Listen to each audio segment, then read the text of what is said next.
सभी साथियों को नमस्कार। मैं गजेंद्र विष्णु हाजिर हूं एक नई वीडियो के साथ। अपन लोग इस वीडियो में चर्चा करने वाले हैं, भगवान नहीं करे किसी कर्मचारी की डेथ हो जाने पर जो बकाया सैलरी है वो नॉमिनी को देनी होती है। कर्मचारी के खाते में अपन क्रेडिट नहीं कर सकते हैं, तो उसके जो नॉमिनी है उस नॉमिनी के खाते में जो बकाया सैलरी है जितने भी महीने की या जितने भी दिनों की, उसका बिल हम लोग किस प्रकार से बनाएंगे साथियों। इस बिल को बनाने के लिए आपको बहुत सारे काम पहले करने होंगे, तो ये वीडियो कुछ लंबा बनेगा क्योंकि अपन लोग इसमें जितने भी आपको कार्य संपादित करने हैं उस कर्मचारी के संबंध में, उस नॉमिनी के संबंध में, उसके संबंध में इस वीडियो में अपन लोग डिस्कस करने वाला साथियों। वीडियो को एक बार पूरा देख लीजिएगा ताकि जो भी डाउट्स है आपके सारे क्लियर हो जाएं। चलिए वीडियो प्रारंभ करूं उससे पहले छोटा सा निवेदन रहेगा मेरा, आप चैनल पर नए हो सब्सक्राइब अवश्य कर लीजिएगा।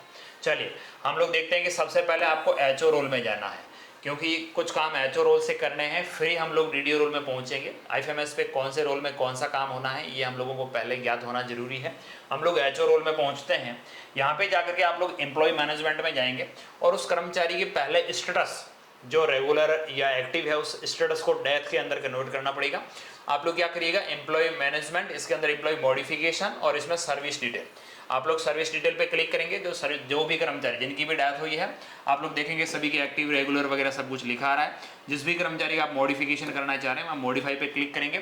जैसे ही मॉडिफाई पे क्लिक करेंगे साथियों आप लोग देखेंगे यहाँ उसका सबऑर्डिनेट वगैरह सब कुछ दिखेगा और यहाँ रेगुलर और यहाँ प्रोबेशन में थे तो प्रोबेशन या जो भी था, और यहाँ पे आप लोगों को उनकी एम्प्लॉय की स्टेटस है वो डेथ करनी है। ठीक है, यहाँ ये करेंगे, बाकी सारी चीज़ें पहले से आपने भरी हुई तो ठीक है, नहीं भरी इसको जैसे आप लोग डेथ पे क्लिक करेंगे तो यहाँ एक नीचे ऑप्शन जुड़ेगा एक्सेप्शन का। यहाँ पे आप लोग डेथ और उसकी डेथ की डेट डालनी है। कर्मचारी के डेथ की जो डेट है वो डेट आप लोग सेलेक्ट करेंगे और यहाँ पे डॉक्यूमेंट्स आपको अपलोड करने हैं और डेथ सर्टिफिकेट वगैरह जो भी डॉक्यूमेंट्स आपके पास उस कर्मचारी के संबंध में वो आप करेंगे। और इस अपडेट सर्विस डिटेल इस पर आप लोग जैसे ही क्लिक करते हैं तो एक एरर आ सकता है, ऑफिस ऑर्डर के रूप में आपने कोई डॉक्यूमेंट अपलोड नहीं किया इसलिए आपकी सर्विस डिटेल अपडेट नहीं हुई। आप इसको ओके करेंगे और यहाँ पे जितने सारे ऑर्डर्स आ रहे हैं इसके अंदर कम से कम आपको ऑफिस ऑर्डर वाला जो ऑप्शन रहता है इसको सेलेक्ट करते हुए ऑफिस वाला ऑर्डर और इसके साथ में मैंने डेथ सर्टिफिकेट या उस कर्मचारी को सेवा जो समाप्त हुई उसका जो ड्यू लेवल से ऑर्डर आया वो ऑर्डर वगैरह मैंने यहाँ अपलोड कर दिया और अब मैं अपडेट सर्विस डिटेल पे क्लिक कर रहा हूँ। जैसे ही मैंने क्लिक किया उनकी सर्विस डिटेल अपडेट हो गई और उस कर्मचारी की स्टेटस है वो डेथ हो गई। उसके बाद हम लोगों को उस कर्मचारी के जो फैमिली डिटेल है उसकी नॉमिनी डिटेल है वो चेक करनी है। अभी अपन लोग एचओ रोल के अप्रूवर में ही है, आप लोग एचओ रोल के अंदर उसकी फैमिली अभी अपन ने सर्विस डिटेल अपडेट कर दी है, फैमिली डिटेल अपडेट करनी है। जैसे ही फैमिली डिटेल पे कर्मचारी के नाम आ जाएंगे उसका मॉडिफाई पे क्लिक कर देंगे। अब आप लोग देखेंगे यहाँ पे उस कर्मचारी की स्टेटस वो डेथ हो गई। यहाँ पे आप लोग देखेंगे ना, यहाँ उसकी कर्मचारी की डिटेल डेथ हो गई। अब यहाँ पे मॉडिफाई पे क्लिक करेंगे, जैसे ही मॉडिफाई पे क्लिक करेंगे उसके फैमिली के जो भी मेंबर्स हैं उनकी नाम यहाँ पे शो होंगे। पहले से जो उनके मेंबर्स ऐड हैं पे मैनेजर से के थ्रू या पहले आईएफएमएस के थ्रू ऐड हैं तो ओके। अब यहाँ पे दिक्कत ये आ सकता है, कई कर्मचारी ऐसे भी हो सकते हैं जिनकी फैमिली मेंबर्स की डिटेल ऐड ही ना हो, तो हम लोग उनके फैमिलीज़ का जो नॉमिनेशन का जो फॉर्म मिला है या जो भी आपके पास डॉक्यूमेंट्स है उसके आधार पे उनके फैमिली डिटेल को ऐड करेंगे। अब फैमिली डिटेल को नया मेंबर ऐड करना हो तो आप ऐड मेंबर पे क्लिक करेंगे और पहले से मेंबर ऐड है इसके अंदर साथियों जन आधार से इसको वेरीफाई करना जरूरी है।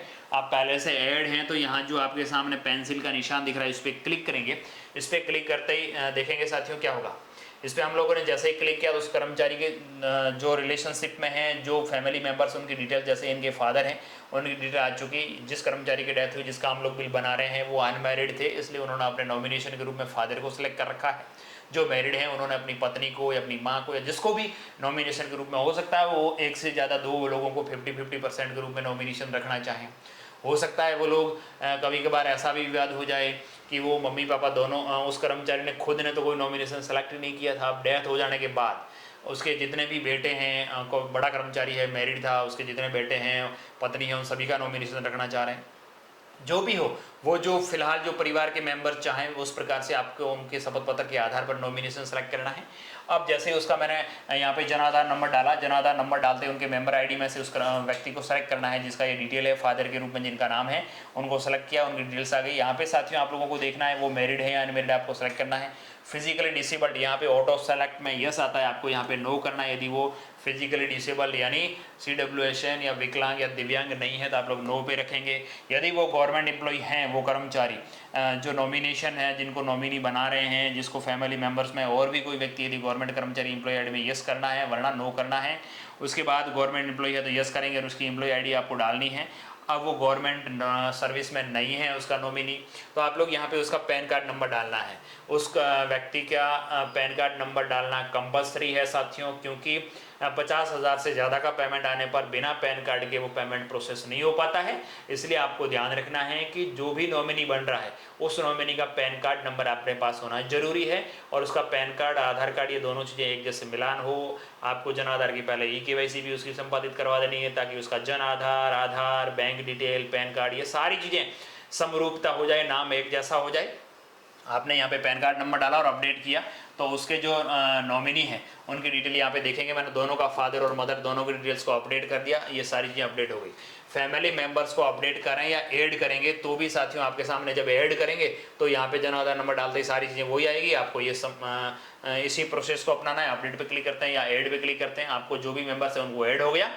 अब आगे की प्रोसेस के अंदर आपने क्या करना है साथियों, यहाँ पे ऐड नॉमिनीज, इस पे क्लिक करना है। ये डिफॉल्टली सेलेक्ट है, आपको इस पे क्लिक करना है। इस पे क्लिक करते ही साथियों आपके सामने स्कीम का नाम आएगा। स्कीम के अंदर आप लोगों को ये सैलरी विड्रॉ ये वाला करना जरूरी है। यदि आपने नॉमिनेशन फैमिली डिटेल्स ऐड कर दी लेकिन यहाँ पे ऐड स्कीम नहीं करी है, तो स्कीम के अंदर सैलरी विड्रॉ और उसके संबंध में जितने भी स्कीम्स है वो सारी आप लोग नॉमिनी को ऐड कर लेंगे।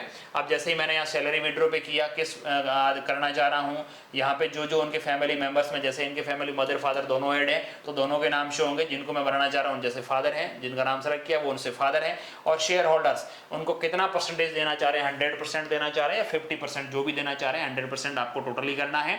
हो सकता है मदर और फादर दोनों को 50-50 देना हो तो आप लोग 50 यहाँ पे करिए। हो सकता है किसी को भाई को, किसी के बहन को, किसी भी तरीके की कोई भी कंडीशंस बन सकती है। जितने जितने परसेंटेज आपको शेयर के रूप में उनको देने हैं वो आप लोग यहाँ पे डालेंगे और ऐड पे क्लिक कर देंगे। एक एक करके उनके संबंध में जितने भी स्कीम्स हैं उन सभी स्कीम्स के अंदर नॉमिनेशन को सिलेक्ट करना है और लास्ट के अंदर साथियों अपडेट फैमिली नॉमिनेशन डिटेल इस पे क्लिक करना है। जैसे इस पे क्लिक करेंगे कंफर्म मांगेगा, ओके हो जाएगा, ये काम कंप्लीट हो गया। पहला काम कर्मचारी की सर्विस डिटेल को अपडेट किया, दूसरा काम उसके फैमिली मेंबर्स को नॉमिनेशन के रूप में सेलेक्ट किया। अब तीसरा काम होता है जिस नॉमिनी को हमने सेलेक्ट किया उसका बैंक डिटेल अपडेट है या नहीं IFMS पर। आपको क्या करना है, वही एम्प्लॉय मॉडिफिकेशन के अंदर नॉमिनी बैंक मॉडिफिकेशन, इस वाले पे क्लिक करना है। इस पे आप लोग जैसे ही क्लिक करेंगे जो भी कर्मचारी है, जो भी आपके सारे कर्मचारी आ जाएंगे जिसका आप लोग करना चाह रहे हैं उसके मॉडिफाई पे क्लिक करेंगे। यहाँ पे फैमिली मेंबर्स, उस कर्मचारी के फैमिली मेंबर्स के अंदर कौन कौन है, यहाँ पे जैसे क्लिक करेंगे इसके 2 फैमिली मेंबर्स थे तो दोनों में से जिसको मैंने सेलेक्ट किया जो नॉमिनी है उसको सेलेक्ट करते ही उसके यदि बैंक की डिटेल आपके सामने यहाँ पे आ जाती है, इसका मतलब उसका बैंक का खाता इस IFMS पर अपडेट है। उस कंडीशन में जब उसका बैंक का खाता यहाँ पे ऐड नहीं होगा, जैसे आपने कर्मचारी को सेलेक्ट किया IFMS पर उसका खाता ऐड नहीं है तो यहाँ पे एक एरर शो करेगा, this nomination no any account update, यानी उनका अकाउंट अपडेट नहीं है। तो आपको अकाउंट अपडेट करना जरूरी है। अकाउंट अपडेट करते समय उनका IFSC कोड, बैंक का नाम ऑटोमेटिकली आ जाएगा, उनका ब्रांच का नाम लिखना है आपको, अकाउंट नंबर और कंफर्म अकाउंट नंबर करने हैं आपको। यहाँ डॉक्यूमेंट अपलोड ग्रुप में उसकी बैंक डायरी वगैरह अपलोड करते हुए सबमिट करना है। ये सबमिट करेंगे उससे पहले आपको रोल असाइन करना जरूरी है। यदि आपके रोल असाइन नहीं हो रखा है तो साथियों ये रिक्वेस्ट ट्रेजरी तक नहीं पहुँचेगी। ये नॉमिनेशन के बैंक अकाउंट अपडेट की रिक्वेस्ट HO के थ्रू कहाँ पहुँचती है साथियों, ट्रेजरी के पास। ट्रेजरी उसको अप्रूव करता है तभी जाकर के ये अकाउंट यहाँ पे जुड़ता है। आप देखिए आपने यदि वर्क रोल कॉन्फ़िगरेशन के अंदर रोल असाइन नहीं कर रखा हो तो जाइएगा, नॉमिनेशन बैंक मॉडिफिकेशन नाम का एक आपके सामने रोल दिखेगा, इसको सेलेक्ट करेंगे, इसके अंदर मेकर चेकर अप्रूवर रखना है और ट्रेजरी लेवल ये वाला रोल असाइन करना जरूरी है। अप्रूवर वहाँ का TO जो भी होंगे, अब आप यहाँ पे देखेंगे मेकर चेकर अप्रूवर आ रहा है और यहाँ ट्रेजरी से अप्रूवर जो भी ट्रेजरी ऑफिसर उनका नाम आ जाएगा, उनकी STO हैं वो और एक्टिव है। आपको ये ध्यान रखना है कि जब आप नॉमिनेशन के बैंक अकाउंट मॉडिफिकेशन की रिक्वेस्ट भेजें उससे पहले ये चीज़ें आपके पास होनी चाहिए, क्योंकि ये कार्य कहाँ लेवल से हो रहा है, ऑफिस लेवल यानी HO लेवल से। तो आपको यहाँ पे रोल भी HO को ही लेना है। कभी कभार हम लोग क्या करते हैं, काम तो होना है ऑफिस लेवल से और हम लोग रोल असाइन कर देते हैं DDO को, तो DDO को रोल असाइन करेंगे तो वो रिक्वेस्ट आपकी प्रॉपरली फॉरवर्ड नहीं होगी और आपको दिक्कत होगी। इसलिए आपसे पुनः निवेदन करूंगा, आप लोग रोल है वो HO को करिए असाइन। HO के अप्रूवर रोल से आप लोग रिक्वेस्ट भेजिए, ट्रेजरी के पास जाएगा, ट्रेजरी को लेटर दीजिए, उस कर्मचारी का डेथ सर्टिफिकेट दीजिए, उसकी नॉमिनी की बैंक डायरी दीजिए। ये सारी चीज़ें आप ट्रेजरी में जाकर के फिजिकली दीजिए तो वो लोग उसको अप्रूव कर देंगे। आपको ट्रेजरी से संपर्क करना होगा। ट्रेजरी जब उसके नॉमिनेशन के अकाउंट को अपडेट कर देगी, उसको अप्रूव कर देगी, तब जाकर के उसका नॉमिनेशन का अकाउंट नंबर अपडेट हो जाएगा। ये 3 चीज़ें अपन ने करी, पहली सर्विस डिटेल अपडेट करी, उसके बाद उसका नॉमिनेशन सेलेक्ट किया, उसके बाद उसके नॉमिनी के अकाउंट नंबर फीड किए। ये सारी चीज़ें होने के बाद अब हम लोग जाएंगे साथियों, जब ट्रेजरी लेवल से वो बैंक डिटेल वगैरह सब कुछ अप्रूव हो गई, अब हमको जाना है डीडीओ रोल में, क्योंकि अब वेतन से संबंधित काम करना है। आप लोग डीडीओ रोल में जाएंगे। जैसे डीडीओ रोल के अंदर यहाँ पे पहुँचते हैं तो यहाँ पे साथियों आप लोगों को सैलरी बिल पे क्लिक करना है। जैसे हम लोग सैलरी बिल पे क्लिक करते हैं तो सैलरी बिल के अंदर सैलरी प्रिपरेशन, इस सैलरी प्रिपरेशन पे क्लिक करने पर पार्शियल पे का ऑप्शन आएगा, क्योंकि ये कर्मचारी का पार्शियल पे के रूप में ही आपको देना है। हो सकता है उस कर्मचारी को आपको पूरे महीने की सैलरी देनी हो सकता है उस कर्मचारी की 1 महीने से ज़्यादा की सैलरी बाकी पड़ी हो सकता है उस कर्मचारी की 5-10 दिन की सैलरी बाकी हो, कई कंडीशनें बन सकती है। यदि आपकी जितने भी दिन की है या जितने भी महीने की है तो आपको पार्शियल पे के अंदर उसको ऐड करना होगा, क्योंकि ये हो सकता है उसके पहले से आपको डीए रेट थी उससे देना है, हो सकता है उस समय का जो उसका बेसिक था उसके अनुसार आपको देना है, तो कई सारी कंडीशंस होती है। तो आप लोग पार्शियल पे का ही सारा लीजिएगा, जितना भी उसका पुराना सैलरी बिल बाकी है, जितने भी दिनों का है, जितने भी महीने का है, आप पार्शियल पे क्लिक करेंगे और जिस कर्मचारी को देना है उस कर्मचारी को आप सेलेक्ट करेंगे, प्रोसीड पे क्लिक करेंगे। जैसे ही प्रोसीड पे क्लिक करेंगे फाइनेंशियल ईयर, यानी कौन से ईयर में से कौन से महीने का उसको आपको पार्शियल पे के रूप में देना है। जैसे हमारी कंडीशन के अंदर जून 2025 में उसकी डेथ हुई थी 25 जून को, तो 25 जून तक 1 जून से लेकर के 25 जून तक का उसको हम लोगों को सैलरी देना है। ऐड न्यू पे क्लिक करता हूं। ऐड न्यू पे क्लिक करते ही साथियों आप लोग यहाँ पे देखेंगे उसका एम्प्लॉय की एक्टिव स्टेटस के अंदर पे स्टॉप लिखा आ रहा है। जब पे स्टॉप लिखा आ रहा है तो उसके आप लोग यहाँ से पार्शियल पे से हिस्ट्री भी ऐड कर देंगे, तो उसका जब आप लोग आगे जाकर के पार्शियल पेमेंट से सैलरी बिल प्रोसेस करना चाहेंगे तो आपके सामने एरर आ जाएगा कि इसका तो पे स्टॉप कर रखा, आप लोग नहीं बना सकते। आपने यदि पे स्टॉप है उसके दौरान यदि ये पार्शियल पे की रिक्वेस्ट ऐड की है तो वो भी काम नहीं आएगी, उसे आपको डिलीट करते हुए दोबारा करना पड़ेगा। इसलिए आप लोग पहले उनका पे स्टार्ट कर दीजिएगा।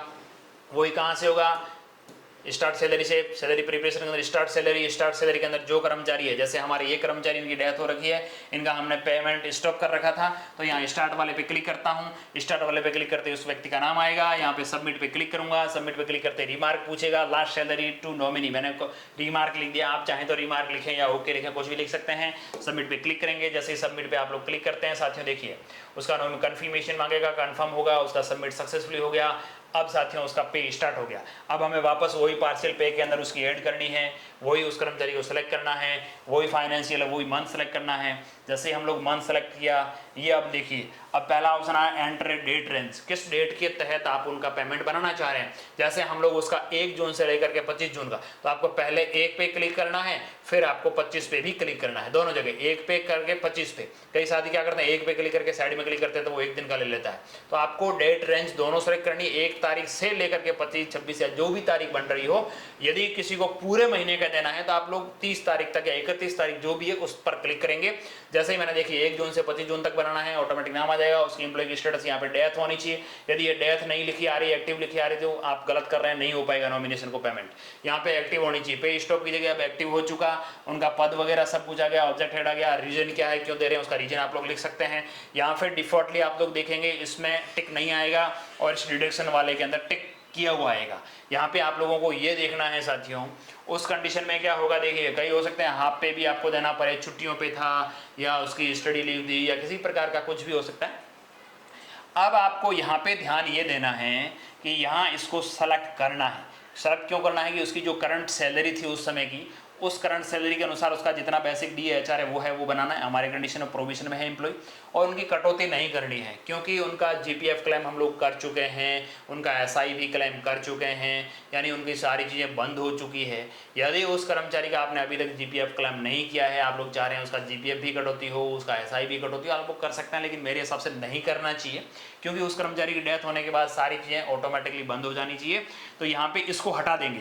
इसको क्या करेंगे साथियों, यहाँ जो टिक हो रखा है डिफॉल्टली इसको हटाएंगे और इसमें टिक करेंगे। देखिए मैंने यहाँ पे टिक किया और यहाँ पे हटा दिया। मुझे कटौतियाँ नहीं करनी है, केवल उनको बेसिक जितना है DA जितना उतना देना है। और यहाँ पे ऐड पे क्लिक कर रहा हूँ। जैसे मैंने ऐड पे क्लिक किया यहाँ पे एक रो जुड़ गई, इसे मैं नेक्स्ट पे क्लिक करूंगा। नेक्स्ट पे क्लिक करते ग्रीन कलर के अंदर आपको दिखेगी, इसे सबमिट पे क्लिक करेंगे, सक्सेसफुली हो जाएगा। कन्फर्म होने के बाद आप लोग देखेंगे ये हो गया काम। अब आपको क्या करना है, वही सैलरी बिन सैलरी प्रिपरेशन के अंदर पार्शियल प्रीवियस मंथ सैलरी, इस पर क्लिक करना है। इस पर जैसे ही क्लिक करेंगे आपको कौन से महीने की बनानी, वो महीना सेलेक्ट करते हुए सर्च करेंगे तो आपने जिनकी रिक्वेस्ट बनी थी उनका डिटेल्स यहाँ पे आएगा। आपको यहाँ पे क्या करना है साथियों, इसको सेलेक्ट करना है। जैसे आप इसको सेलेक्ट करेंगे तो यहाँ पे इनिशिएट का ऑप्शन आ जाएगा। जैसे हम लोग इनिशिएट पे क्लिक करेंगे, कंफर्म मांगेगा, ओके करिए, सक्सेस हो जाएगा। अब ये इसका बिल बन चुका। बिल बनने के बाद वही ऑटो सैलरी प्रोसेस के अंदर आप लोगों को ये बिल दिखेगा। आपको महीना सेलेक्ट करना है और फाइनेंशियल कौन से महीने का सर्च करेंगे और यहाँ पे बिल दिखेगा। यहाँ पे आप लोगों को साथियों इनर आउटर चेक करना है। इनर के अंदर आप लोग देख पाएंगे कि उस कर्मचारी का नाम वगैरह आएगा और यहाँ देखिए नॉमिनी नेम, ये यहाँ पे नॉमिनी का नाम आएगा और उस नाम के पीछे उसके अकाउंट नंबर लिखे आएंगे और यहाँ पे डेट ऑफ डेथ भी लिखी हुई आएगी। ये दो चीजें यदि आ रही है इसका मतलब आप सही तरीके से बिल प्रोसेस हुआ है। और कभी कभार क्या होगा साथियों, आपका यदि सही तरीके से नॉमिनेशन ऐड नहीं है, अकाउंट नंबर ऐड नहीं है, उस कर्मचारी की स्टेटस सही नहीं है, तो यहाँ पे सीधा उस कर्मचारी का नाम वगैरह अकाउंट नंबर आ जाएगा, डेट ऑफ डेथ भी नहीं आएगी और नॉमिनी का नाम। यदि नॉमिनी का नाम, उसके पीछे कोष्टक में उसके अकाउंट नंबर और डेट ऑफ डेथ, ये तीन चीजें नहीं आ रही है तो मतलब मानिए बिल गलत बना है, उस कर्मचारी के खाते में क्रेडिट हो जाएगा। आपको ध्यान यहाँ यही देना है कि उस कर्मचारी के यहाँ पे नॉमिनी का नाम भी दिखे, उसके अकाउंट नंबर भी दिखे, आप अकाउंट नंबर को मैच कर लीजिएगा, उसकी डेट ऑफ डेथ भी दिखे। ये तीन चीजें यदि दिख रही है तो बिल सही बना है। सही बना है, आप इसको काट लीजिएगा। काटने के बाद हम लोग आगे बढ़ते हैं। देखिए इस बिल नंबर पे क्लिक करेंगे, ग्रीन वाले ब्लू वाले पे, इस पे क्लिक करते हैं तो साथियों आपको डॉक्यूमेंट्स अपलोड करना है। उस कर्मचारी का डेथ सर्टिफिकेट, सेवा समाप्ति आदेश, उस कर्मचारी के संबंध में जो भी ऑर्डर्स हैं वो सारे ऑर्डर्स की आप एक पीडीएफ बनाएंगे, अपलोड करेंगे और प्रोसेस पे क्लिक करेंगे। जैसे ही प्रोसेस पे क्लिक करते हैं संबंधित डीडीओ के पास ओटीपी जाएगी, ओटीपी डाल करके बिल को आपको ट्रेजरी फॉरवर्ड कर देना है साथियों। इस प्रकार से आप किसी भी डेथ कर्मचारी का जो बकाया सैलरी है उसको बिल को प्रोसेस कर सकते हैं। इसके संबंध में फिर भी आपको कहीं डाउट रहे कमेंट करिएगा, रिप्लाई करने का प्रयास करेंगे। एक बार पुनः सभी साथियों का बहुत बहुत धन्यवाद।